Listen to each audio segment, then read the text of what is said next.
yimɓe wana wuro kaɓata yimɓe ladde kaɓata ɓe kayti haalde hono ko waddi ɓe ko ɓe kayti andinde han goɗeje ɓe garɓe halfinde galleji maɓɓe ɓe immi ɓe mbaɗɗi pucci maɓɓe ɓe jalti kanko bandaɗo Abdoullahi o heppi ham goɗeje warta to ley suudu o wawa tawoy ɗum to bowal to duko hakkude worɓe ham boɗejo immi naati o ham boɗejo o wi an sa a reenay hoore maɗa yimɓe wonduɓe e maɗa jiiɗa ɓe joolete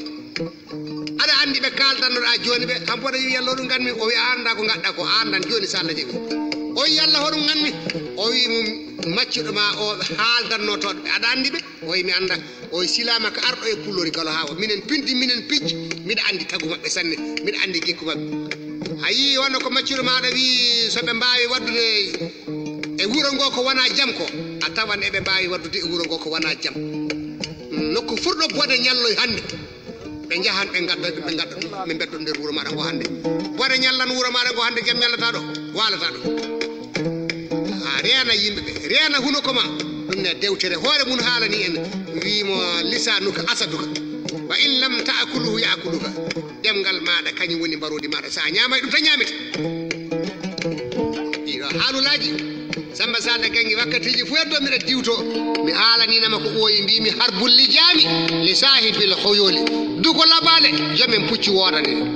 tarihaji ɗi fof alam o fu miɗe mumti ɗum fo mbiɗa eɓe jaaha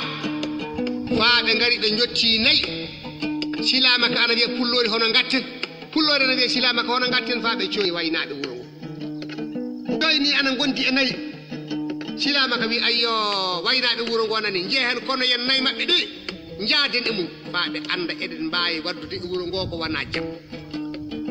non ɓe naati e waynaɓe ɓe hono no mbarodi ladde naati e sewre baaɗi walla hono no mbarodi ladde naati e sewre ndawuja dow seeno e carodire ɓiɓɓe waynaɓe ɓe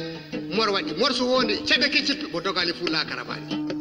ɓe tettinayi ɗi ɓe jeehi ɓe jorodiye mum ɓe neli hen woɓɓe ɓe goppiri ɗum ɓe jaɓali warde ɗum ɓe mbi jeehe kalano e amiri peetaka